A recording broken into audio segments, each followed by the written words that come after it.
আসুন আমরা এই সময় প্রভুর বাক্য থেকে পাঠ করি।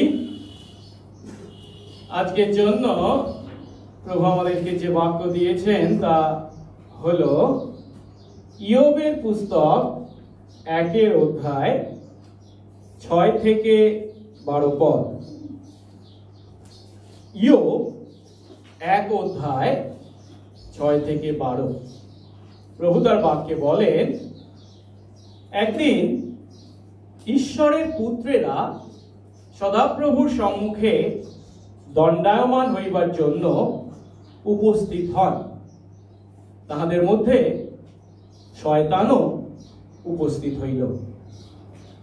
সদাপ্রভু শয়তানকে কহিলেন, তুমি কোথা হইতে আসিলে? শয়তান সদাপ্রভুকে উত্তর করিয়া কহিল, আমি পৃথিবী পর্যটন ও তথায় ইতস্ত্রত ভ্রমণ করিয়া আসিলাম। তাতে সদাপ্রভু শয়তানকে কহিলেন, আমার দাস ইয়োবের উপরে কি তোমার মন পড়িয়াছে? কেননা তাহার তুল্য সিদ্ধ ও সরল, ঈশ্বর ভয়শীল ও কুক্রিয়া ত্যাগী লোক পৃথিবীতে কেহই নাই। শয়তান উত্তর করিয়া সদাপ্রভুকে কহিল, ইয়োব কি বিনা লাভে ঈশ্বরকে ভয় করে? তুমি তাহার চারিদিকে, তাহার বাটির চারিদিকে ও তাহার সর্বেশ্বের চারিদিকে কি বেড়া দাও নাই? তুমি তাহার হস্তের কার্য আশীর্বাদযুক্ত করিয়াছ এবং তাহার পশুধন দেশময় ব্যাপিয়াছে। কিন্তু তুমি একবার হস্ত বিস্তার করিয়া তার সর্বস্ব স্পর্শ করো, তবে সে অবশ্যই তোমার সম্মুখে তোমাকে জলাঞ্জলি দেবে।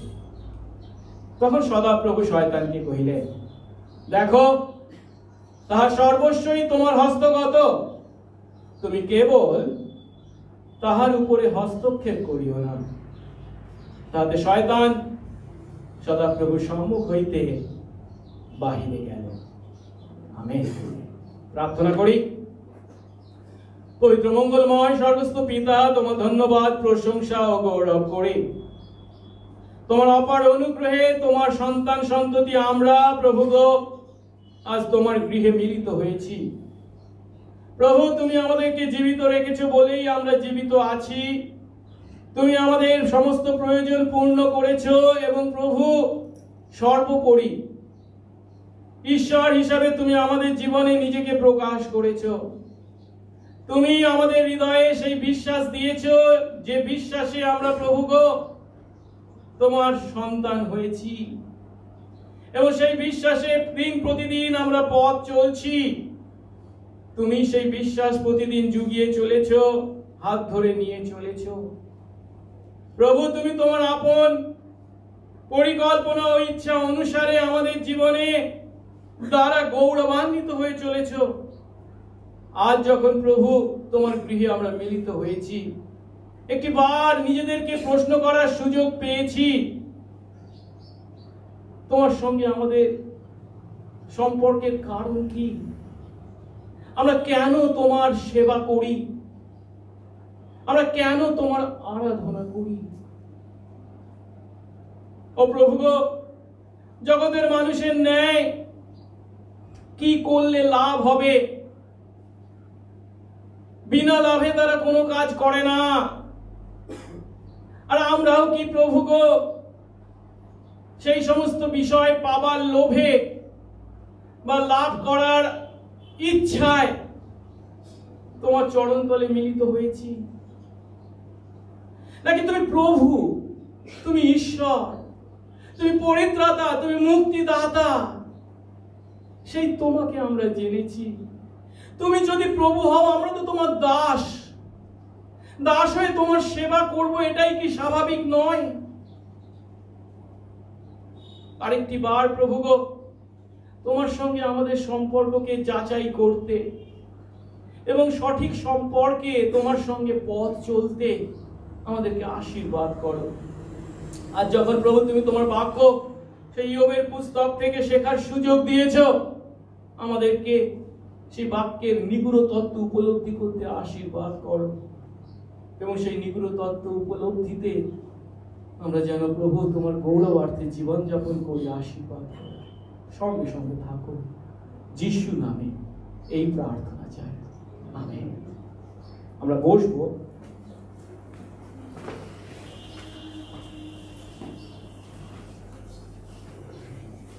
আজ আমরা ইয়োবের পুস্তক থেকে শিখবার সুযোগ পেয়েছি। ইয়োবের পুস্তকের প্রথম অধ্যায়ে কয়েকটি পদ আমরা পাঠ করেছি, 6 থেকে 12 পদ। আর এই শাস্ত্রাংশের মাধ্যমে আজ আমরা একটি গুরুত্বপূর্ণ প্রশ্নের উত্তর পেতে চলেছি, যেটি আমাদের জীবনে খুব প্রয়োজনীয় এবং খুব দরকারি। আর সেটি হলো, আমরা কেন ঈশ্বরের সেবা করি? আমরা কেন ঈশ্বরের আরাধনা করি? আমাদের মধ্যে অনেকেরই এমন চিন্তা ভাবনা আছে, এবং সেই চিন্তা ভাবনা অনুসারে আমরা আমাদের জীবন যাপন করে থাকি। আর তা হলো, কিছু পেতে হলে কিছু করতে হয়। আর তাই তুই যদি তোর জীবনে উন্নতি করতে চাস, তোর জীবনে আরো সুখ ভোগ করতে চাস, তোর জীবনে আরো ভালো ভালো বিষয় যা তুই পেতে চাস, সেগুলো অর্জন করতে হয়, তাহলে তোকে ঈশ্বরের সেবা করতে হবে, ঈশ্বরকে সন্তুষ্ট করতে হবে। অর্থাৎ আমরা ঈশ্বরকে সন্তুষ্ট করে তার কাছ থেকে এই বিষয়গুলি আদায় করে নেব। তাহলে বিষয়টা কি দাঁড়ায়? আমরা যখন এখানে উপস্থিত হয়েছি, ঈশ্বর আরাধনা করছি, ঠিক কথা, কিন্তু আমরা সত্যি কি ঈশ্বর আরাধনা করছি এটাই কি আমাদের লক্ষ্য? না, আমাদের লক্ষ্য অন্য একটি আছে। আমাদের লক্ষ্য হচ্ছে ওই সমস্ত বিষয় যেগুলো আমি পেতে চাই, আর সেইগুলো পেতে হলে আমাকে ঈশ্বরের আরাধনা করতে হবে, তাই আমি ঈশ্বরের আরাধনা করছি।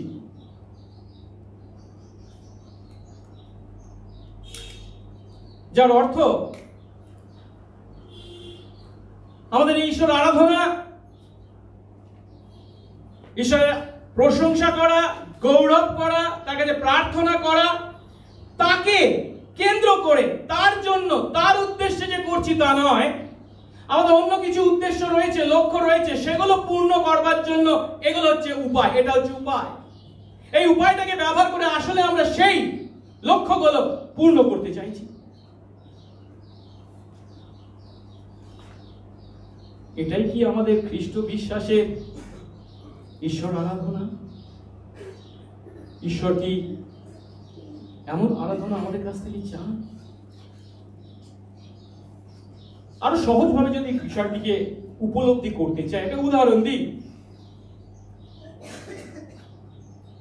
ছেলের ইচ্ছা হলো তার জন্মদিনে একটা ভালো জুতো চায়, কিন্তু সে বাবাকে সন্তুষ্ট করবার জন্য তার ইচ্ছা নেই, যদিও এমন অনেক কাজ সে করে চলেছে। কেন? যেন জন্মদিনে বাবা সেই জুতো তাকে দেয় কিনে। ছেলের সঙ্গে বাবার যে সম্পর্ক, যে সম্পর্কের ফলস্বরূপ ছেলে বাবাকে ভালোবাসতে বাধ্য, বাবার ভালোবাসা সে নিজের জীবনে উপলব্ধি করেছে, তাকে না ভালোবেসে পারে, তাকে সন্তুষ্ট না করে পারে, এটা আসল লক্ষ্য নয়। আসল লক্ষ্য হচ্ছে জন্মদিনে জুতো পাওয়া। আর তার জন্য সে, যদিও সে তার পিতা, সম্পর্ককে মেনে তাকে ভালোবেসে তাকে সন্তুষ্ট করবে তা না করে, জুতো পাওয়ার জন্য সে বাবাকে ভালোবাসছে, সন্তুষ্ট করছে, তার ইচ্ছা অনুসারে কাজ করছে। আজ আমাদের চেহারাটা কি? আজ আমরা কি করে চলেছি? পৃথিবীর মাটিতে জগতের মানুষ বা শয়তান আমাদেরকে এমন শিক্ষাই দিয়ে থাকে কি ঈশ্বরের সেবা কর তাহলে অনেক পাবি, আর যদি না করিস পাবি না। ঈশ্বর দিচ্ছেন কারণ তুই করছিস, ঈশ্বর দিচ্ছেন না কারণ তুই করছিস না। এটা কি পিতা পুত্রের সম্পর্ক? আপনি আপনার ছেলেকে যখন ভালোবাসেন, আপনার ছেলে অনেক সময় অবাধ্য হয়, তাই বলে কি তিনি আপনি তাকে ভালোবাসেন না? কিন্তু সম্পর্ক, পিতা পুত্রের সম্পর্ক, নিশ্চয়ই আপনার কষ্ট হয়, ঠিক কথা, কিন্তু ভালোবাসার প্রশ্নে এই বিষয়টি আসা সঠিক নয়।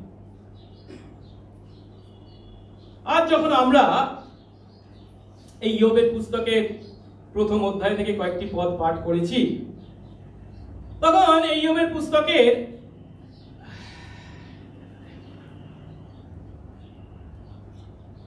আজকে সব গন্ডগোল করছে, পড়ে গেল আর গেল নষ্ট হয়ে, আর এটা কাজ করছে না কিছু, ব্যাটারি খুলে গেছে,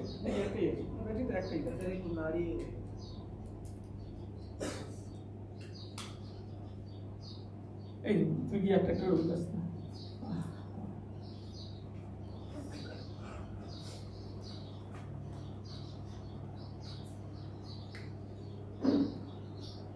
একের অধ্যায়ে 1 থেকে 5 পদে এই ঘটনার পার্থিব পটভূমিকাকে বর্ণনা করা হয়েছে, যেখানে ইয়োব এই পৃথিবীর মাটিতে কোথায় বাস করেন, তার পরিবারে কে কে আছেন এবং তিনি কতখানি অর্থশালী, বিত্তশালী, এই সমস্ত বিষয় বর্ণনা করা হয়েছে।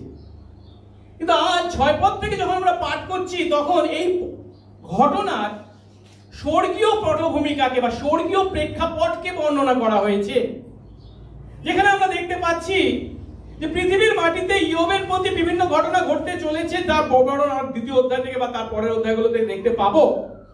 কিন্তু কেন ঘটছে তার স্বর্গীয় পটভূমিকা বা স্বর্গীয় প্রেক্ষাপটকে বর্ণনা করা হয়েছে। আদি পুস্তক 1 অধ্যায়ে আমরা জানি ঈশ্বর আকাশমণ্ডল ও পৃথিবী সৃষ্টি করলেন, তথা স্বর্গ ও পৃথিবী সৃষ্টিকর্তা হলেন ঈশ্বর। ঈশ্বর সমস্ত বিষয়ের সৃষ্টিকর্তা এবং সমস্ত বিষয়ের মধ্যে স্বর্গ হলো একটি স্থান, যাকে ঈশ্বরের বাসস্থান বলা হয়। আর সেই ঈশ্বরের বাসস্থান বা ঈশ্বরের রাজসভাকে এই 6 পদে বর্ণনা করা হয়েছে।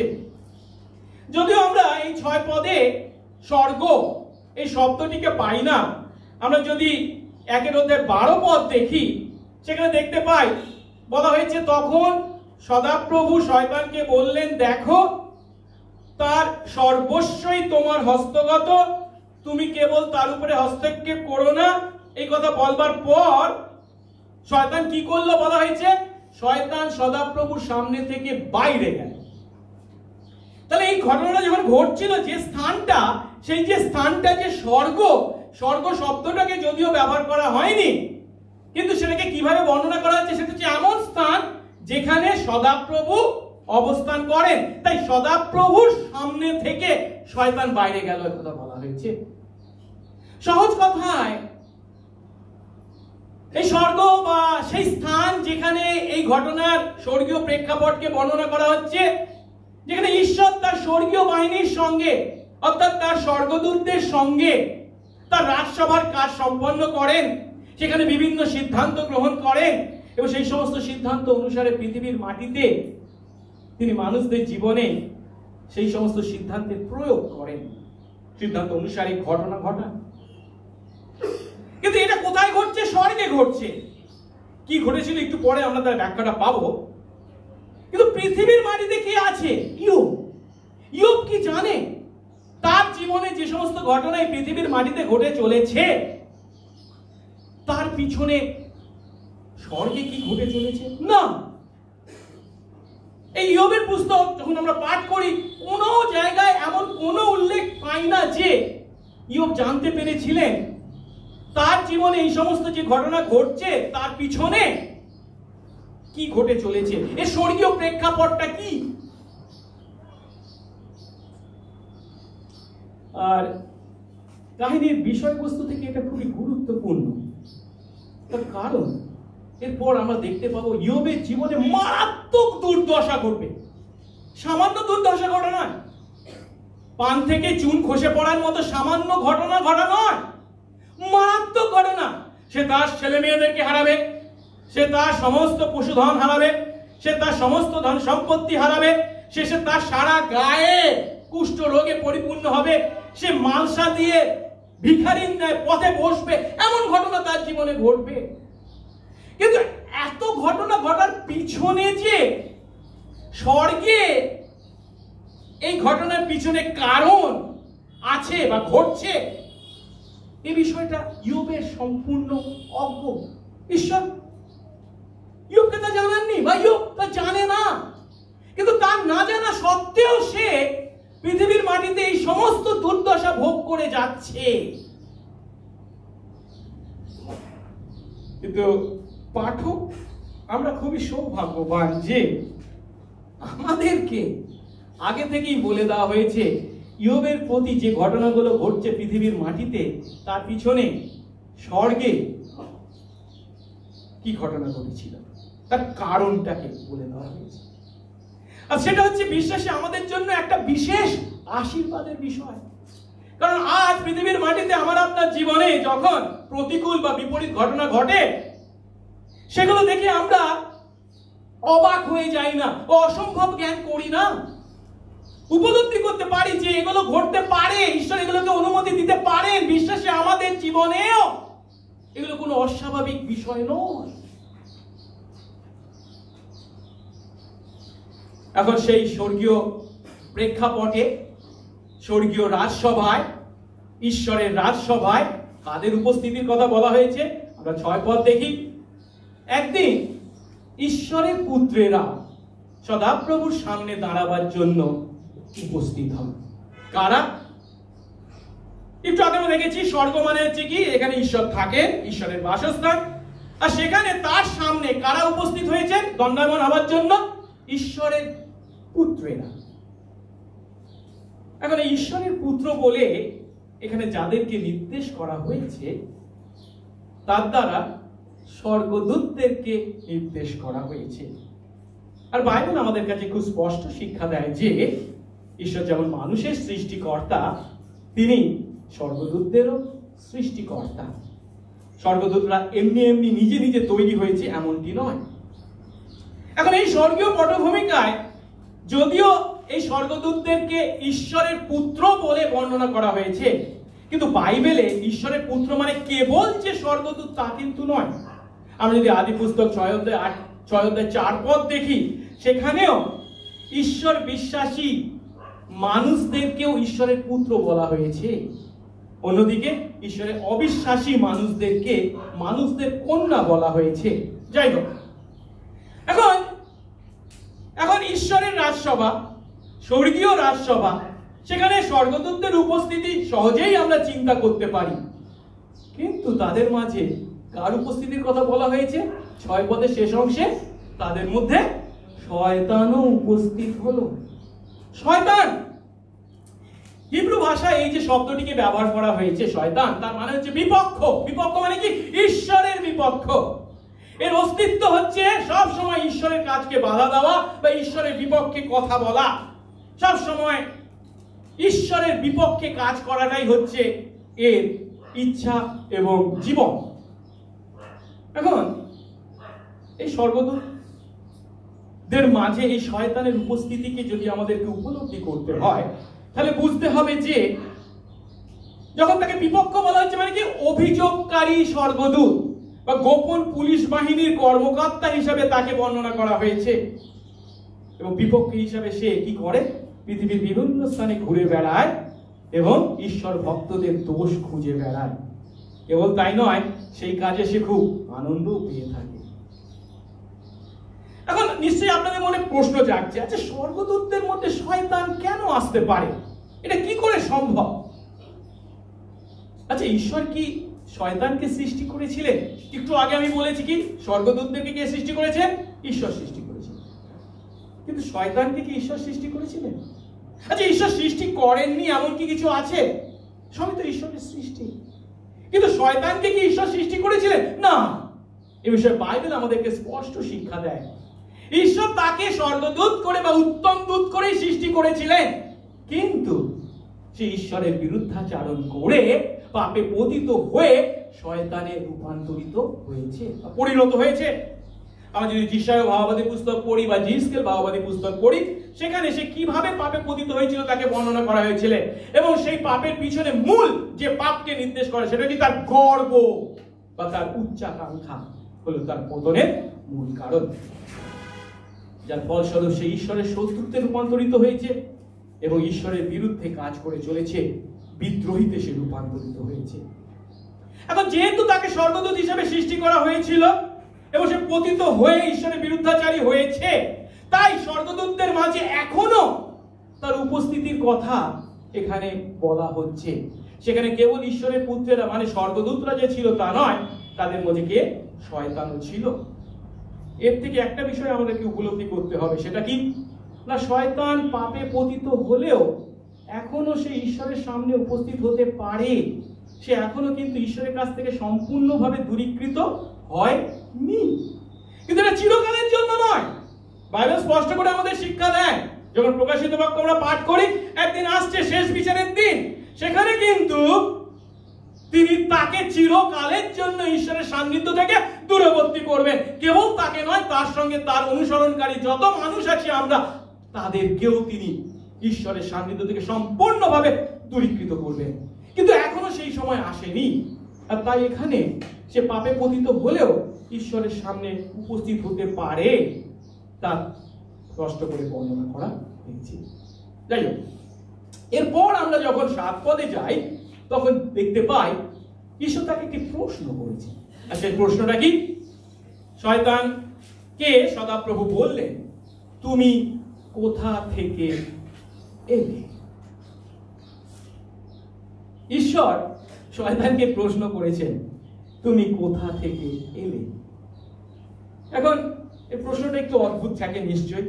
ঈশ্বর তো সর্বজ্ঞ, তিনি তো সবকিছু জানেন, কোথায় কি ঘটছে, কে কি করছে, কি না করছে, এমনকি মনের মধ্যে কার কি চিন্তা হচ্ছে, তাও তো তিনি সব জানেন। তাহলে তিনি কি জানেন না শয়তান কোথা থেকে এলেন? তবুও ঈশ্বর তাকে প্রশ্ন করেছেন, তুমি কোথা থেকে এলে? কেন ঈশ্বর এভাবেই তার সঙ্গে কথা বলা শুরু করলেন? কেন? কারণটি হলো, এই কাহিনীর যে মূল চরিত্র ইয়োব, তার সঙ্গে ঈশ্বর আমাদেরকে পরিচিত করে দিতে চলেছেন। কিভাবে না, তিনি যখন শয়তানকে প্রশ্ন করছেন, তুমি কোথা থেকে এলে, তখন শয়তান কি উত্তর দিয়েছে? আমি পৃথিবী পর্যটন ও সেখানে ইতস্তত ভ্রমণ করে এলাম। মানে পৃথিবীতে ছিলাম এবং পৃথিবী ঢুকছিলাম, পৃথিবীতে মানুষদের উপর নজরদারি চালাচ্ছিলাম, ঈশ্বর ভক্তদের উপর নজরদারি চালাচ্ছিলাম, কারা কে কি করে বেড়াচ্ছে ইত্যাদি ইত্যাদি ইত্যাদি দেখে শুনে এলাম। এখন এই উত্তরটা যে শয়তান দেবে ঈশ্বর জানেন, আর তাকে প্রেক্ষাপট করেই তিনি তার দ্বিতীয় কথাটি বলতে চলেছেন, যেটি আমরা 8 পদের প্রথম অংশে পাই। শয়তান উত্তর করে, তাতে সদাপ্রভু শয়তানকে বললেন, আমার দাস ইয়োবের উপরে কি তোমার মন পড়েছে? একটু আগে কি বলেছে? আমি পৃথিবীতে ইতস্তত ভ্রমণ করছিলাম এবং দেখছিলাম কে কি করছে ইত্যাদি। আর তাই ঈশ্বর তখন অনেককে দেখেছে, তো তাদের মধ্যে আমার যে দাস রয়েছে ইয়োব, তার উপরে কি তোমার মন পড়েছে? তোমার দৃষ্টি কি তার প্রতি আকর্ষিত হয়েছে? লক্ষ্য করার বিষয় হলো, ইয়োবকে ঈশ্বর কিভাবে বর্ণনা করছেন? কি বলে? আমার দাস। আজ আপনাকে আমাকে ঈশ্বর কি তার দাস বলে নিজে স্বীকার করেন? তার দাসী বলে নিজে স্বীকার করেন? আমার আপনার পরিচয় দিতে তিনি কি বলেন? আমার দাস সুজয় বা আমার দাসী অমুক অমুক। ঈশ্বর ইয়োব সম্বন্ধে বলছেন, ইয়োব আমার দাস। আর এই ঘটনার পরবর্তী প্রবাহে আমরা দেখতে চলেছি ইয়োব কেন প্রভুর দাস, ইয়োব কেন ঈশ্বরের দাস। এর কারণ কি? ঈশ্বর তাকে অনেক আশীর্বাদ করেছেন, তাই ইয়োব ঈশ্বরের দাস? না, নাকি ঈশ্বর প্রভু? ঈশ্বর যেহেতু প্রভু, তাই ইয়োব তার দাস হতে বাধ্য। আমাদের ইয়োব পুস্তক যখন আমরা পরবর্তী অংশ পাঠ করব, তখন দেখতে পাবো এটাই হচ্ছে মূল বিষয়। ইয়োব কেন ঈশ্বরের দাস? আজ আমরা কেন ঈশ্বরের দাস দাসী? ঈশ্বর আমাদেরকে আশীর্বাদ করেছেন বলে আমরা তার দাস দাসী হয়েছি, বা তার আশীর্বাদ পাওয়ার জন্য আমরা তার দাস দাসী, নাকি তিনি প্রভু তাই আমরা তার দাস দাসী হতে বাধ্য? কেবল তাই নয়, ঈশ্বর ইয়োবের সম্বন্ধে আরো বলেছেন কি? ইয়োবের প্রতি তোমার কি মন পড়েছে? তোমার দৃষ্টি আকর্ষিত হয়েছে? কারণ তার মতো সিদ্ধ ও সরল, ঈশ্বর ভয়শীল ও কুক্রিয়াত্যাগী লোক পৃথিবীতে আর কেউ নেই। ঈশ্বর নিজে ইয়োবের প্রশংসা করছেন, তাকে সার্টিফিকেট দিচ্ছেন। কি বলছেন? তার মতো সিদ্ধ ও সরল, ঈশ্বর ভয়শীল, কুক্রিয়াত্যাগী মানে মন্দ কাজ করে না, এমন লোক পৃথিবীতে কেউই নেই। আর ঈশ্বর যখন এইভাবে ইয়োবকে সার্টিফিকেট দিয়েছে, হ্যাঁ, ইয়োব সিদ্ধ সরল, ভয়শীল, কুক্রিয়াত্যাগী এমন প্রশংসা করছেন, তখন সেই কথা শুনে শয়তান কি বলছে? শয়তান সবসময় চিন্তা করে কি, সমস্ত মানুষ, এই পৃথিবীর মাটিতে যত মানুষ আছে সবাই হচ্ছে কপট, সবাই হচ্ছে ব্যক্তি স্বার্থ প্রণোদিত। ব্যক্তি স্বার্থ প্রণোদিত বুঝতে পারছি, নিজের স্বার্থ চেষ্টাই করে। তাই পরবর্তী পদে 9 পদে ইয়োবের সম্বন্ধে শয়তান ঈশ্বরকে কি বলছে? ঈশ্বর কি বলেছেন? তার মতো সিদ্ধ সরল ভয়শীল কেউ নেই, কেউ নেই তুই বলছো, কিন্তু কেন? 9 পদে কি বলছে শয়তান? ইয়োব কি বিনা লাভে ঈশ্বরকে ভয় করে?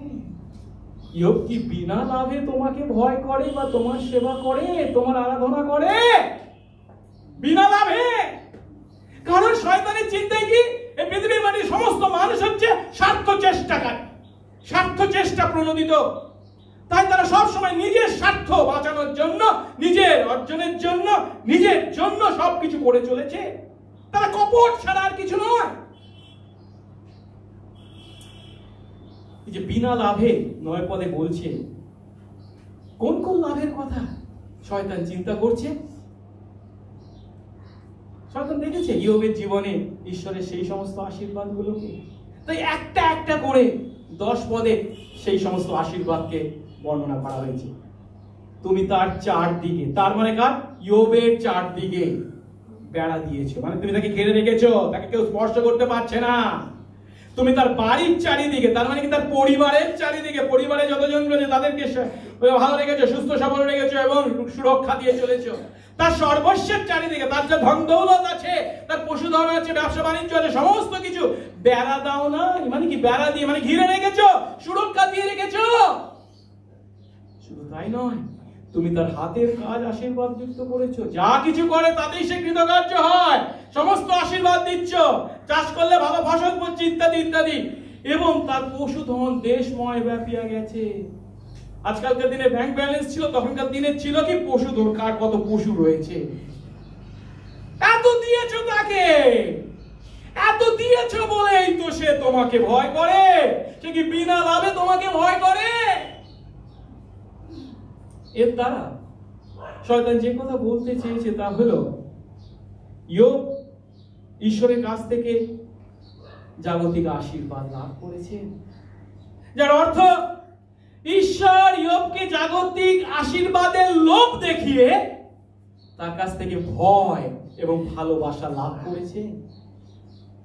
অর্থাৎ ইয়োব স্বেচ্ছায় বা স্বেচ্ছা প্রণোদিত ভাবে, নিঃস্বার্থ ভাবে যে ঈশ্বরকে ভালোবাসে এমনটি নয়। তাই শয়তানের যুক্তি হলো, ঈশ্বর যদি ইয়োবের কাছ থেকে এই সমস্ত আশীর্বাদ কেড়ে নেন, তাহলে ইয়োবের এই ঈশ্বর ভক্তি, এই ভয়, এই ভালোবাসা, এই আরাধনা, এই সেবা সব উবে যাবে, সব অদৃশ্য হয়ে যাবে, যে কথা 11 পদে সে স্পষ্ট করে বলেছে। কিন্তু তুমি, ঈশ্বরকে বলছে, তুমি একবার হস্ত বিস্তার করে তুমি তোমার হাত বাড়িয়ে দাও, তার সর্বস্ব স্পর্শ করো, তাকে, তার পরিবারকে, তার পশুধনকে, তার ধন দৌলতকে, তার আশীর্বাদ যত পেয়েছে এগুলোকে স্পর্শ করো, সর্বস্ব স্পর্শ করো, তাহলে সে কি করবে? অবশ্যই তোমার সামনে তোমাকে জলাঞ্জলি দেবে। ওই ঈশ্বর ভয়, ঈশ্বর সেবা, ঈশ্বর আরাধনা সব উবে যাবে। শয়তান সেদিন এভাবে ঈশ্বরকে পরিহাস করেছিল, উপহাস করেছিল। শয়তানের এই কথাই আমাদের এই ইয়োবের কাহিনীর মূল চিন্তা। ইয়োব কি বিনা লাভে ঈশ্বরকে ভয় করে? ইয়োব কি বিনা লাভে ঈশ্বরকে ভয় করে? আজ আমরা নিজেদের প্রশ্ন করতে পারি, আমরা কি কেবল কিছু পাওয়ার লোভে আমাদের ধর্মীয় জীবন যাপন করছি? আমরা যে সমস্ত উত্তম বিষয় আশা করি, কেবল সেগুলির জন্যই কি আমরা ঈশ্বরে বিশ্বাস করি? একটু আগে আমি যে উদাহরণটা দিচ্ছিলাম, আসলে আমার লক্ষ্য হচ্ছে অন্য বিষয়। একটা ভালো বাড়ি, একটা ভালো গাড়ি, একটা ভালো স্ত্রী, একটা ভালো পরিবার, একটা ভালো উন্নতি, একটা পদ, ইত্যাদি ইত্যাদি ইত্যাদি ইত্যাদি। এগুলোকে পাওয়ার জন্য আমরা ঈশ্বরের আরাধনা করছি, ঈশ্বরের সেবা করছি, ঈশ্বরের ভয় করছি। এ কথা কে বলছে? শয়তান বলছে।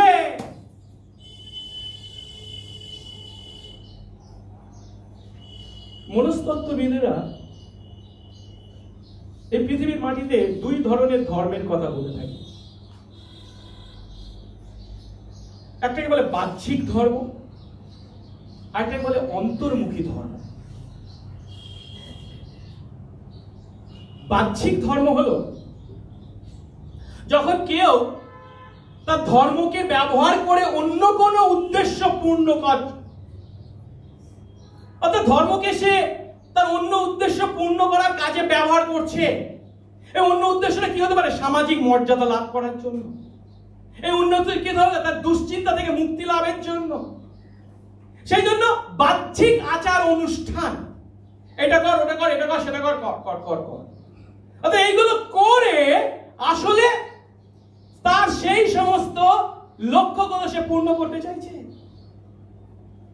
কিন্তু ঈশ্বর আরাধনা, ঈশ্বর ভালোবাসা, তার সঙ্গে যে সম্পর্ক, সেটা দূরের বিষয়।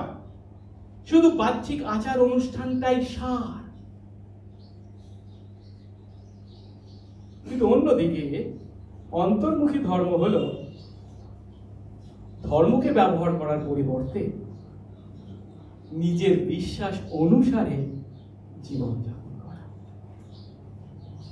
নিজের বিশ্বাসটা কি? যে বিশ্বাস তিনি দিয়েছেন, আমি পাপী, এই পাপের জন্য আমি মরতে বাধ্য ছিলাম, কিন্তু ঈশ্বর আমাকে ভালোবেসে আমার পরিবর্তে তার পুত্রকে পাঠিয়েছিলেন, যিনি আমার পাপের প্রায়শ্চিত্ত করেছেন ক্রুশের উপরে, যাকে বিশ্বাস করে আমি আমার পাপের ক্ষমা পেয়েছি, আমি তার সন্তান হয়েছি। তিনি প্রভু, আমি তার সন্তান। তিনি প্রভু, আমি তার দাস দাসী। তাই আমি তার সেবা করি, তার প্রশংসা করি এই বিশ্বাসে, এই বিশ্বাস অনুসারে। অর্থাৎ এই ঈশ্বর বিশ্বাসের চূড়ান্ত লক্ষ্য কি? ওই সমস্ত উদ্দেশ্য পূর্ণ নয়। চূড়ান্ত লক্ষ্য কে? স্বয়ং ঈশ্বর, অন্য কোনো ব্যক্তি নয়, অন্য কোনো বিষয় নয়। তাই ইয়োবের পুস্তকে এই কেন্দ্রীয় প্রশ্ন আজ আমাদের প্রত্যেকের জন্য, আমরা কেন ঈশ্বরের সেবা করি? আমরা কেন ঈশ্বরের আরাধনা করি? শয়তান জানে ইয়োব ঈশ্বরের সেবা করে কারণ ঈশ্বর তাকে জাগতিক আশীর্বাদে ধনবান করেছেন। শয়তান একে ঈশ্বর এবং ইয়োবের মধ্যে একটা চুক্তি বা একটা এগ্রিমেন্ট হিসেবে চিন্তা করে, যার দ্বারা উভয়ের স্বার্থই পূর্ণ হচ্ছে। কিভাবে? একদিকে ইয়োব জাগতিক আশীর্বাদ লাভ করছে, অন্যদিকে ঈশ্বর ইয়োবের সেবা পাচ্ছে। দুজনেরই ভালো মতো চলছে।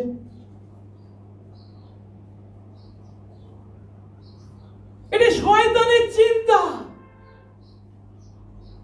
ইয়োব কিন্তু তার জীবনে সব থেকে গুরুত্ব বিষয় কি ইয়োব জানে, শয়তান তা জানে না, শয়তান তা দেখতে পায়নি। ইয়োব তার ঈশ্বর বিশ্বাসকে নিজের ইচ্ছা চরিতার্থ করবার জন্য উপায় হিসাবে ব্যবহার করে না। তার জীবনে গুরুত্বপূর্ণ বিষয়টি হলো ঈশ্বরের সঙ্গে তার সম্পর্ক, তার সহভাগিতা। সেটাই হচ্ছে সব থেকে গুরুত্বপূর্ণ। তাই এখানে শয়তান ঈশ্বরকে চ্যালেঞ্জ জানিয়েছেন, তুমি ইয়োবের কাছ থেকে এই সমস্ত আশীর্বাদ কেড়ে নাও, তার সর্বস্ব স্পর্শ করো, তাহলে সে তোমাকে জলাঞ্জলি দেবে। পরবর্তী ঘটনা দেখতে পাবো, ঈশ্বর শয়তানকে অনুমতি দেবে, তুমি তাকে কেবল স্পর্শ করো, মানে তাকে মেরো না, তাকে বাঁচিয়ে রাখো, তার সমস্ত কিছু তুমি কেড়ে নাও, তার সমস্ত কিছু কেড়ে নেওয়া হবে। কিন্তু তাতে কি ইয়োব ঈশ্বরকে জলাঞ্জলি দেবে না? কেন? শয়তান এই সমস্ত আশীর্বাদ পাওয়ার কারণে, ইয়োব এই সমস্ত আশীর্বাদ পাওয়ার কারণে যে ঈশ্বরের সেবা করেছে, আরাধনা করেছে, তারা ঈশ্বর হলেন ঈশ্বর, তিনি আমাদের সেবা আরাধনা পাওয়ার যোগ্যতম ব্যক্তি, তাই তার প্রশংসা, তাই গৌরব, তাই তার আরাধনা।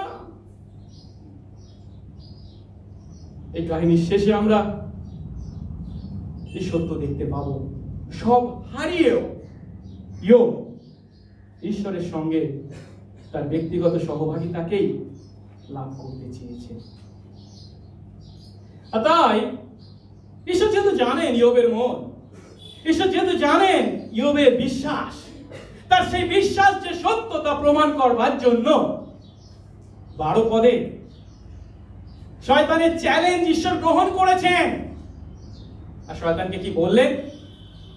তখন সদাপ্রভু শয়তানকে বললেন, দেখো তার অর্থাৎ ইয়োবের সর্বস্বই তোমার হস্তগত, তুমি কেবল তার উপরে হস্তক্ষেপ করো না, তাকে প্রাণে মেরো না, তাকে বাঁচিয়ে রেখো। এখন এইভাবে যখন ঈশ্বর শয়তানের চ্যালেঞ্জ গ্রহণ করলেন এবং তাকে ইয়োবের উপর সেই সমস্ত আক্রমণ চালাতে বা ক্ষতি করতে অনুমতি দিলেন, তখন তা দেখে অনেকে বলে করে, তাহলে শয়তানের শক্তিকে স্বীকার করা হয়েছে। আর তারা এই পৃথিবীর মাটিতে আমাদের জীবনকে একদিকে ঈশ্বর আর অন্যদিকে শয়তান, এই দুই সমান শক্তিশালী বিষয়ের মধ্যে সংঘর্ষ হিসাবে আমাদের জীবনকে বর্ণনা করে। একদিকে পবিত্র আত্মা আর একদিকে মন্দ শক্তি, এই দুইয়ের মধ্যে যেন যুদ্ধ চলেছে, আর তার মধ্যে আমরা হিমশিম খাচ্ছি। কিন্তু যারা এইভাবে ঈশ্বর এবং শয়তানের মধ্যে যুদ্ধ বলে তার মাঝে আমাদের হিমশিম খাওয়া জীবন বা যুদ্ধের পরিণতি হিসেবে বর্ণনা করে, তার দ্বারা তারা ঈশ্বরকে এবং শয়তানকে সমান প্রতিপক্ষ হিসাবে বিশ্বাস করে। কিন্তু এটা কি সত্য? ঈশ্বর আর শয়তান সমান প্রতিপক্ষ না। যারা এই শিক্ষা দিয়ে থাকে তাকে বলা হয় ডুয়ালিজম বা দ্বৈতবাদ। এই পৃথিবীর মাটিতে দুটো শক্তি কাজ করে চলেছে, একটা ভালো শুভ শক্তি, একটা অশুভ শক্তি, এবং দুটোই যথেষ্ট শক্তিশালী, এবং দুটোর মধ্যে কার জয় শেষ পর্যন্ত হবে আমরা কেউ জানি না। এমন মতবাদ, সেই দ্বৈতবাদ বা ডুয়ালিজমের শিক্ষা দেওয়া হয়ে থাকে। এটা কিন্তু বাইবেলের শিক্ষা নয়। আমরা অবশ্যই আত্মিক যুদ্ধকে অস্বীকার করব না। পৃথিবীর মাটিতে বিশ্বাসী আমরা আত্মিক যুদ্ধে সবসময় যুদ্ধ করে চলেছি, ঠিক কথা। কিন্তু আমাদের সবসময় মনে রাখতে হবে, এই যে যুদ্ধ শুভ শক্তি এবং অশুভ শক্তির মধ্যে, এটা সমান প্রতিপক্ষের মধ্যে নয়। কেন? কারণ ঈশ্বরের সমতুল্য কেউ নেই। ঈশ্বরের সমতুল্য বিপক্ষ কেউ নয়, ঈশ্বর সার্বভৌম। এমনকি শয়তানও ঈশ্বরের ক্ষমতা ও নিয়ন্ত্রণের মধ্যেই কাজ করতে বাধ্য। আর তাই সেদিন সার্বভৌম ঈশ্বর শয়তানের উপর তার নিয়ন্ত্রণকে কিভাবে প্রকাশ করছে এখানে বলছেন স্পষ্ট করে, তুমি ইয়োবের সর্বস্বই হস্তগত তোমার, কিন্তু তুমি তার উপরে হস্তক্ষেপ করো না, তার উপরে হাত উঠিও না। অর্থাৎ শয়তানও কিছু করতে গেলে তার অনুমতি ঈশ্বরের কাছ থেকে নিতে হয়, কারণ সার্বভৌম ক্ষমতার অধিকারী কে? ঈশ্বর। এবং ঈশ্বর তার কাজকে নিয়ন্ত্রিত করে চলেছে, কতটা করবে বা কতটা করতে পারবে না। অর্থাৎ শয়তান কখনোই ঈশ্বরের সমকক্ষ নয়। আমরা যে দুটি সমান এবং বিপরীত শক্তির মধ্যে, শুভ শক্তি এবং মন্দ শক্তির মধ্যে জীবনযাপন করছি তা নয়। ঈশ্বরই সমস্ত বিষয়ের উপর কর্তৃত্ব ক্ষমতার অধিকারী। সমস্ত শক্তি তার আদেশ অনুসারে কাজ করে, অর্থাৎ তার অজ্ঞাত সারে। তিনি জানেন না, এমন কিছুই ঘটতে পারে না। তার ইচ্ছা ও কথার বাইরে কেউ কিছুই করতে পারে না। ইয়োবের পুস্তক ঈশ্বরের এই মহত্বকে, এই সার্বভৌমত্বকে তুলে ধরেছে। ভুল করেও যেন আমরা আমাদের ঈশ্বরকে এমন মানুষ জ্ঞান না করি। ঈশ্বর হলেন একজন এমন মানুষ, অনেক ক্ষমতার অধিকারী, আমরা তার নাম ধরে ডাকতে পারি এবং তাকে আমরা ইচ্ছা মতো আমাদের কাজ উদ্ধার করবার জন্য ব্যবহার করতে পারি। বুঝতে পারছি আমি কি বলতে চাইছি? এই সমস্ত চিন্তা অন্য বিশ্বাস বা অন্য ধর্মীয় চিন্তার মধ্যে থাকতে পারে। তারা তাদের সেই সমস্ত উপাস্য দেবতাকে কন্ট্রোল করে, নিয়ন্ত্রণ করে। কিন্তু আমাদের ঈশ্বর সার্বভৌম, তাকে কখনো আমরা ব্যবহার করে আমাদের ইচ্ছা চরিতার্থ করতে পারি। কসমিন কালেও যেন এমন চিন্তা না করি। তিনি সর্বশক্তিমান, তিনি সার্বভৌম, তিনি সমস্ত বিষয়ের উপরে চূড়ান্ত ক্ষমতার অধিকারী এবং তিনি তার নিজের ইচ্ছা ও পরিকল্পনা অনুসারে সমস্ত কাজ সাধন করে চলেছেন। কিন্তু এই ইয়োবের পুস্তক পাঠ করার পর অনেকের হয়তো এমন কথা মনে হতে পারে, কিন্তু বিষয়টা কি? স্বর্গে ঘটছে কি? ঈশ্বর আর শয়তানের মধ্যে চ্যালেঞ্জ। শয়তান ঈশ্বরকে চ্যালেঞ্জ ছড়িয়ে দেয়, তুমি ও সবকিছু কেড়ে নাও, তাহলে ও জলাঞ্জলি দেবে। ঈশ্বর বলছে না, তুই কেড়ে নে, দেখ তবুও আমাকে ছাড়বে না। এটা স্বর্গে চলছে। আর মাঝখানে কি? পৃথিবীর মাটিতে হাবুডুবি খাচ্ছে কে? ইয়োব। তার উপরে সমস্ত কষ্ট চলছে, তাই তো? তাই অনেকে ভাবে ঈশ্বর ও শয়তানের মধ্যে যুদ্ধের মধ্যে দাঁড়িয়ে ইয়োব চরম দুর্দশা ভোগ করে চলেছে। ঈশ্বর ও শয়তানের মধ্যে যুদ্ধ। আচ্ছা, ঈশ্বর ও শয়তানের মধ্যে যুদ্ধ কি কখনো হতে পারে? এটা কি সম্ভব? আমরা কি যুদ্ধ যদিও বলছি, এটা কি সত্যিকারের যুদ্ধ? যুদ্ধ হলে কি কেউ কারোর অনুমতি নিয়ে যুদ্ধ করে? আমি তোমার সঙ্গে যুদ্ধ করবো, তুমি আমাকে অনুমতি দাও। এ কেমন যুদ্ধ? প্রকৃত অর্থে এটা কোনো যুদ্ধ বা সংঘর্ষ নয়। ইয়োবের কাছে এটা হলো তার বিশ্বাসের পরীক্ষা। এখানে ইয়োবের ঈশ্বর বিশ্বাস মারাত্মক পরীক্ষার সম্মুখীন হয়েছে পৃথিবীর মাটিতে।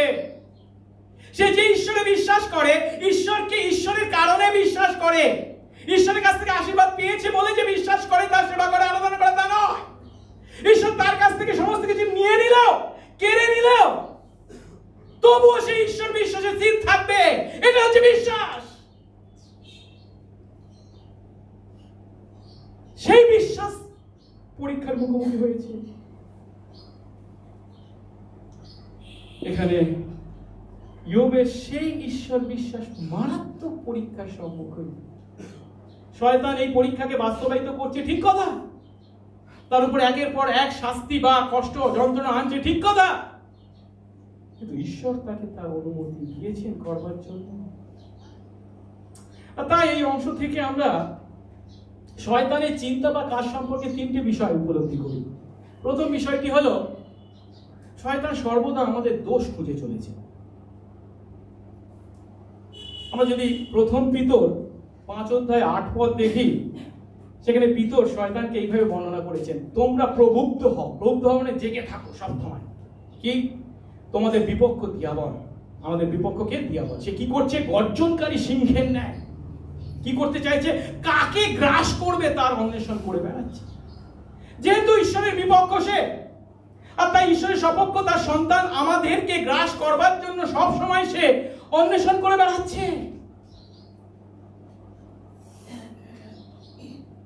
আর এরই একটা উদাহরণ আমরা ইফিসীয় 4 অধ্যায় 26 পদে পাই, যেখানে বলা হয়েছে, ক্রুদ্ধ হলে পাপ করো না, সূর্য অস্ত না যেতে যেতে তোমাদের কোপাবেশ শান্ত হোক।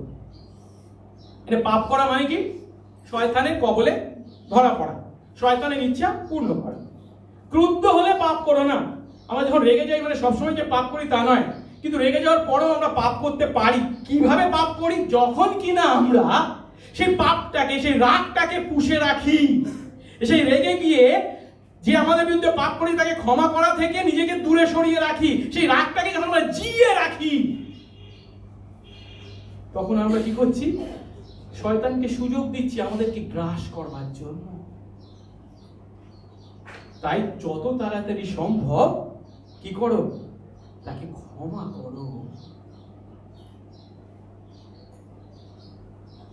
তার মাধ্যমে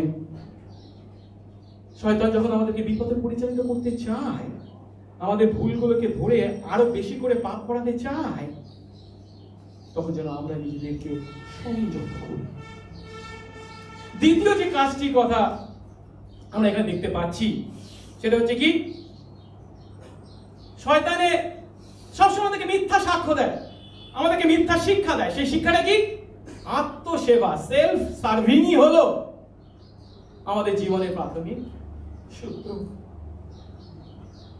অর্থাৎ শয়তান যেহেতু নিজের উচ্চাকাঙ্ক্ষা বা গর্ব পূর্ণ করতে গিয়েই পাপে পতিত হয়েছিল, তাই সবসময় সে কি চায়? নিজের স্বার্থ চেষ্টা। আপনি বাঁচলে বাপের না। আচ্ছা, সে নিজের চিন্তা সকলের উপর বিচার চালায়। তৃতীয় শয়তানের সম্পর্কে আরেকটি শিক্ষা যেটা এখানে আমরা পাচ্ছি, সেটা হচ্ছে কি? কিন্তু শয়তান যতই শক্তি বা ক্ষমতার অধিকারী হোক না কেন, তার কাজ বা ক্ষমতার সীমা কার দ্বারা? ঈশ্বরের দ্বারা নির্ধারিত। শয়তানও ঈশ্বরের ক্ষমতার নিচে। সে ঈশ্বরের বিরোধিতা করলেও তার সীমা কার দ্বারা? ঈশ্বরের দ্বারা নির্ধারিত। শয়তান যদি অবাধে কাজ করতে পারত, অবাধ ক্ষমতার অধিকারী হতো, তাহলে পৃথিবীতে আমাদের জীবন কতখানি দুর্বিষহ হতো নিশ্চয়ই আমরা উপলব্ধি করতে পারি। কিন্তু ঈশ্বর তা হতে দেন। শয়তানের সম্পর্কে বাইবেলের এই শিক্ষাটা যখন আমরা উপলব্ধি করি, তখন ইয়োবের প্রতি যে সমস্ত দুর্দশা ঘটেছিল তার সঠিক ব্যাখ্যা আমাদের কাছে পরিষ্কার হয়। এখানে ঈশ্বর ও শয়তানের মধ্যে যুদ্ধে ইয়োব যে অসহায় বলি তা নয়, কিন্তু এ হলো ইয়োবের ঈশ্বর বিশ্বাসের পরীক্ষা। কারণ শয়তান মনে করে কি? ইয়োবের ঐশ্বর্যই হলো ঈশ্বর বিশ্বাসের মূল কারণ। ইয়োবের ঐশ্বর্য, ধন সম্পত্তি হলো ঈশ্বর বিশ্বাসের মূল কারণ। কিন্তু এ কথা যে কতখানি মিথ্যা তা আমরা এই ইয়োবের পুস্তক অধ্যয়নের দ্বারা উপলব্ধি করি। ইয়োব ঈশ্বরের সেবা করে কেন? কারণ তিনি ঈশ্বর। ঈশ্বর ইয়োবকে ঐশ্বর্য দেন বা কেড়ে নেন তাতে কিছু আসে যায় না, কারণ ইয়োবের ঈশ্বর বিশ্বাস ছিল প্রকৃত বিশ্বাস। আমি এখানেই আমার বাক্য শেষ করতে পারতাম, কিন্তু তার সঙ্গে একটু কয়েকটা কঠিন কথা বলে আমি শেষ করতে চাই।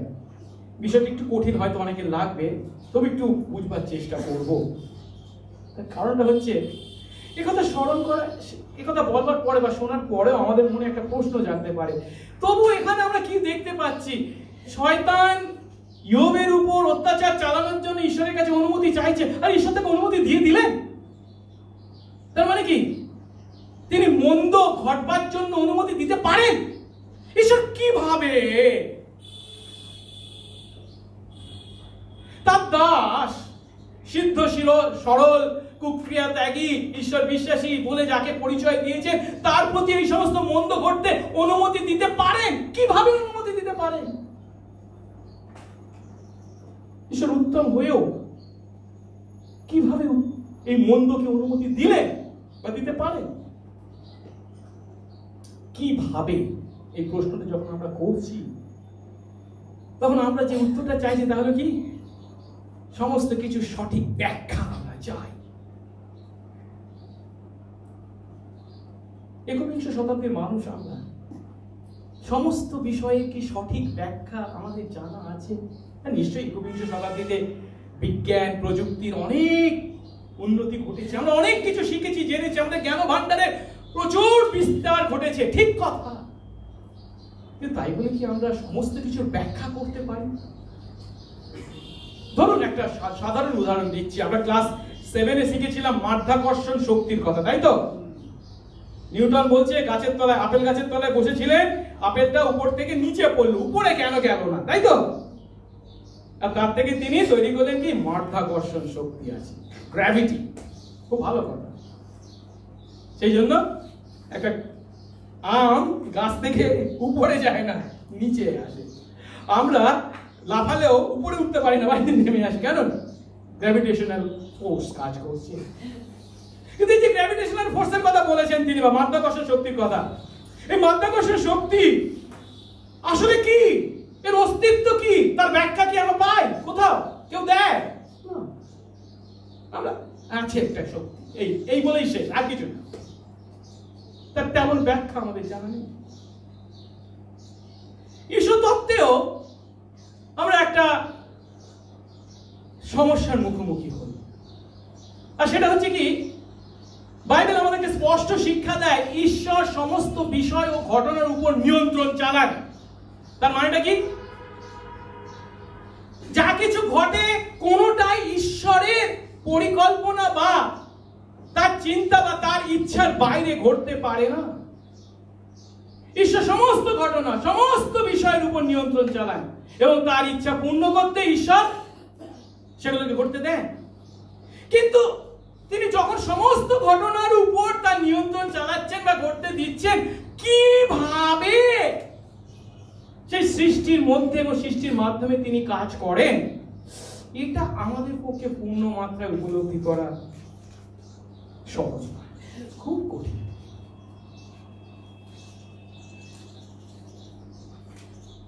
আমরা বলতে পারি, সহজ একটা উদাহরণ দিই। কিছুদিন আগে সুনামিতে আমরা দেখলাম কত মানুষের মৃত্যু ঘটলো, তাই তো? কিন্তু এই সুনামিটা যে ঘটেছে, এটা কি ঈশ্বরের চিন্তা বা পরিকল্পনার বাইরে ঘটেছে? ঈশ্বর সার্বভৌম, বাইবেলের শিক্ষা অনুসারে তিনি সর্বশক্তিমান, তার পরিকল্পনার মধ্যেই ঘটেছে। কিন্তু কেন ঘটতে দিলেন, কিভাবে ঘটতে দিলেন, এর ব্যাখ্যা সম্পূর্ণভাবে কি আমরা দিতে পারি? ঈশ্বরতাত্ত্বিকরা এই বিষয়টি বর্ণনা করতে গিয়ে একটি শব্দকে ব্যবহার করেন, কনকারেন্স। ইংরেজিতে বলে কনকারেন্স, বাংলায় অনুবাদ করলে দাঁড়ায় এককালে সংগঠন, মানে এক সময়ে ঘটা। এক সময়ে ঘটা মানেটা হচ্ছে ঈশ্বর এবং মানুষ উভয়ই এক সময়ের মধ্যে কাজ করে। ধরুন আমি কি অসিতকে ওর গালে একটা চড় মারলাম, চড়টা কে মেরেছে? আমি মেরেছি। কিন্তু এটা কি ঈশ্বরের পরিকল্পনার বাইরে ঘটেছে? ঈশ্বরের অনুমতি ছাড়া ঘটেছে? ঈশ্বর যদি অনুমতি না দেন কিছু করতে পারে না। সেজন্য এই ঘটনাটা একই সঙ্গে ঈশ্বর এবং মানুষের কাজ। আমি করেছি এবং ঈশ্বরও তা করতে দিয়েছেন। তার ফলস্বরূপ কি ঘটনা ঘটছে?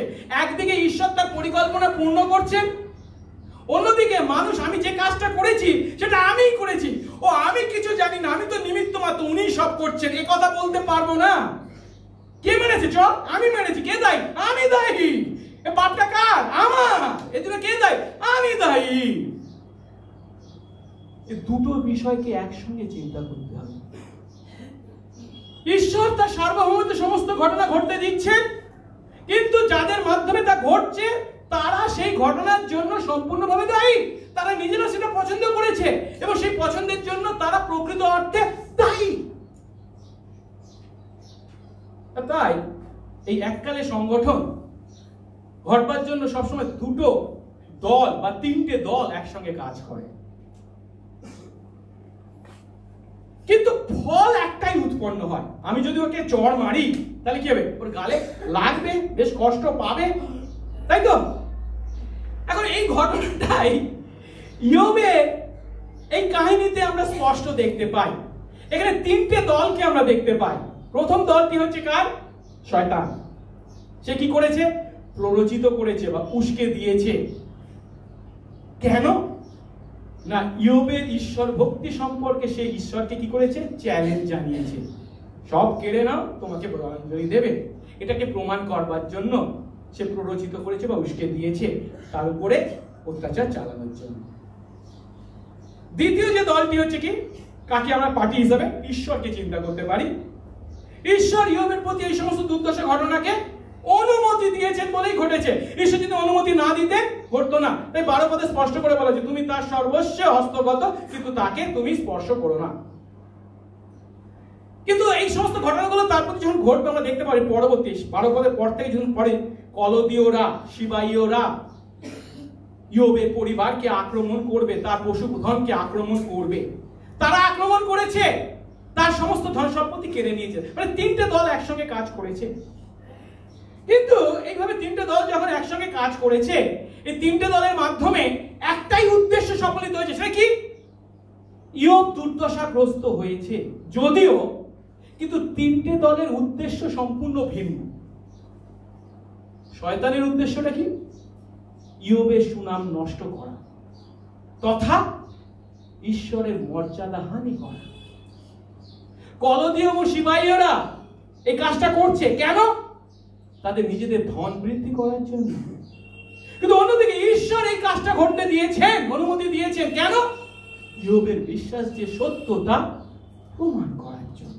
দেখুন, আলটিমেটলি বা শেষ পর্যন্ত ইয়োব দুর্দশা ভোগ করছে, ঠিক কথা, কিন্তু তার ঘটার পিছনে যে তিনটে কাজ করেছে বিষয়, তিনটে কারণের উদ্দেশ্য সম্পূর্ণ ভিন্ন।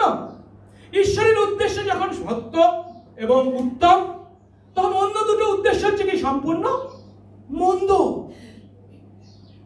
আর এই সত্য যখন আমরা উপলব্ধি করি, তখন একটু আগে যে প্রশ্নটা আমরা করেছিলাম, ঈশ্বর উত্তম হয়েও কি করে মন্দকে অনুমতি দিতে পারেন, তার উত্তর আমরা পাচ্ছি। ঈশ্বর অনুমতি দিয়েছেন কারণ তিনি একটি উত্তম উদ্দেশ্য, মঙ্গল উদ্দেশ্য পূর্ণ করতে চান। যদিও তাদের অন্যান্য উদ্দেশ্য রয়েছে, তারা মন্দ উদ্দেশ্য পূর্ণ করতে চাইছে, আলটিমেটলি শেষ পর্যন্ত ইয়োব দুর্দশা ভোগ করছে, ঠিক কথা, কিন্তু ঈশ্বর মন্দকে অনুমতি দিয়ে পাপ করেন না। মন্দ যদিও সর্বদা মন্দ, কিন্তু ঈশ্বর কখনো মন্দ উদ্দেশ্যে কোনো কাজ করেন না এবং তিনি নিজে কখনো কোনো মন্দ করেন না, কিন্তু অন্যদের মন্দ উদ্দেশ্যের মাধ্যমে কাজ করে তিনি তার উত্তম উদ্দেশ্য পূর্ণ করেন। আর এরই চূড়ান্ত নমুনা আমরা কোথায় দেখতে পাই? এরই চূড়ান্ত নমুনা আমরা দেখতে পাই যীশু খ্রিস্টের ক্রুশে। কি মনে হয়, যিশু যখন ক্রুশের উপর মরেছিলেন, সেটা ছিল সেই সমস্ত ইহুদি ধর্মীয় নেতাদের ষড়যন্ত্রের পরিণাম? তারা এত শক্তিশালী ছিল যে যিশুকে ক্রুশে পর্যন্ত দিয়ে তারা হত্যা করেছিল। ঈশ্বরের একমাত্র পুত্রকে ক্রুশে দিয়ে হত্যা করেছিল। সেই সমস্ত মানুষের এত শক্তি ছিল? বাইবেল কি কথা বলে? না। বাইবেল তার পরিবর্তে পরিষ্কার শিক্ষা দেয়, খ্রিস্টের ক্রুশীয় মৃত্যু হলো ঈশ্বরের পূর্ব নির্ধারণ। ঈশ্বর আগে থেকেই ঠিক করে রেখেছিলেন তার পুত্রকে আসতে হবে এবং ক্রুশে মরতে হবে, এবং সেই পূর্ব নির্ধারণ পূর্ণ করবার জন্য সেই সমস্ত মন্দ লোকেরা, সেই সমস্ত ইহুদি নেতারা বা পিলাত আর সেই সমস্ত রোমীয় সৈন্যরা মন্দ কাজ করেছে, যিশুকে ক্রুশে দিয়েছে, ঠিক কথা। যিশু যদিও শেষ পর্যন্ত আলটিমেটলি ক্রুশে মরছেন, কিন্তু এর পিছনে সম্পূর্ণ দুটো ভিন্ন উদ্দেশ্য কাজ করেছে। ঈশ্বরের শুভ উদ্দেশ্য কি ছিল, যা তিনি পূর্ব পরিকল্পনা করে রেখেছিলেন? যিশু ক্রুশীয় মৃত্যুর দ্বারা তার সন্তান আমরা যেন রক্ষা পাই, পাপ থেকে উদ্ধার পাই, এবং তার পুত্র যিশু খ্রিস্ট যেন মহিমান্বিত হন। কেন? সেই ত্যাগ স্বীকারের চূড়ান্ত বাধ্যতার দ্বারা তিনি মহিমান্বিত হন। কিন্তু সেই সমস্ত মন্দ লোকেরা, ইহুদি ধর্মীয় নেতারা, পিলাত বা রোমীয় সৈন্যরা, তাদের উদ্দেশ্য ছিল সম্পূর্ণ মন্দ। তারা যিশুকে পৃথিবী থেকে সরিয়ে দিতে চেয়েছিল, কিন্তু ঈশ্বরের সেই শুভ উদ্দেশ্য পূর্ণ হয়েছে। ঈশ্বরের মন্দের উপরও সার্বভৌম ঈশ্বর, তিনি পাকেও পদ্ম ফুল ফোটাতে সক্ষম। তাই তিনি নিজে উত্তম থেকে তার শুভ উদ্দেশ্য পূর্ণ করেছে। তাই আমরা আমাদের পাপের ক্ষমা পেয়েছি, ঈশ্বরের সন্তান হয়েছি।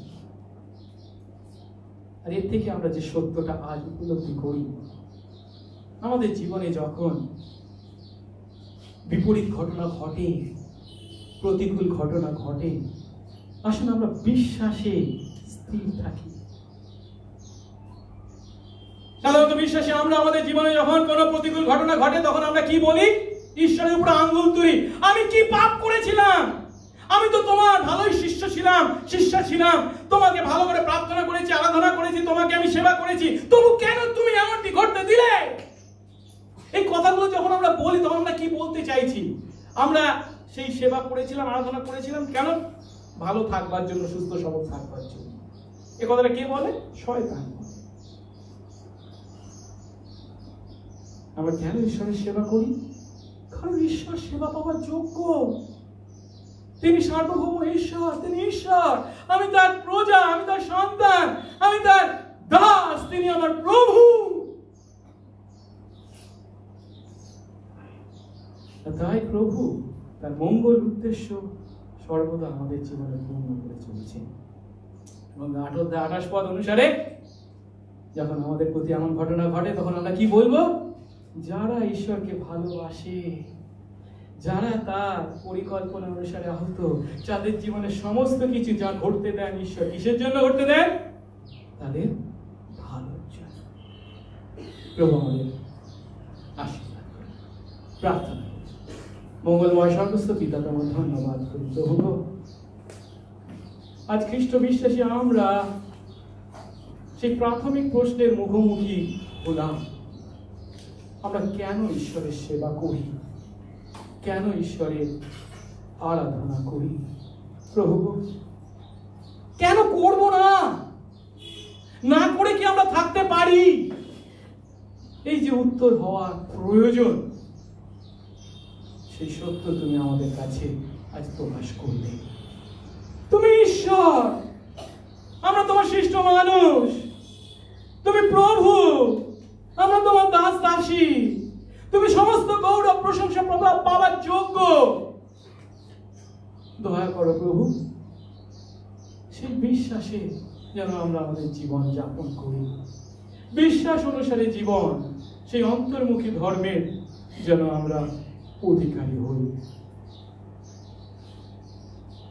ইয়োব যেমন তার কাছ থেকে সমস্ত কিছু কেড়ে নেওয়া হলেও তোমাকে ছাড়েননি, আমরাও যেন প্রভু গো, যখন যেমন পরিস্থিতির মধ্যে থাকি না কেন, তোমার সন্তান হয়ে তোমার গৌরবকারী জীবন যাপন করি। আশীর্বাদ করো যিশু নামে এই প্রার্থনা চাই, আমেন।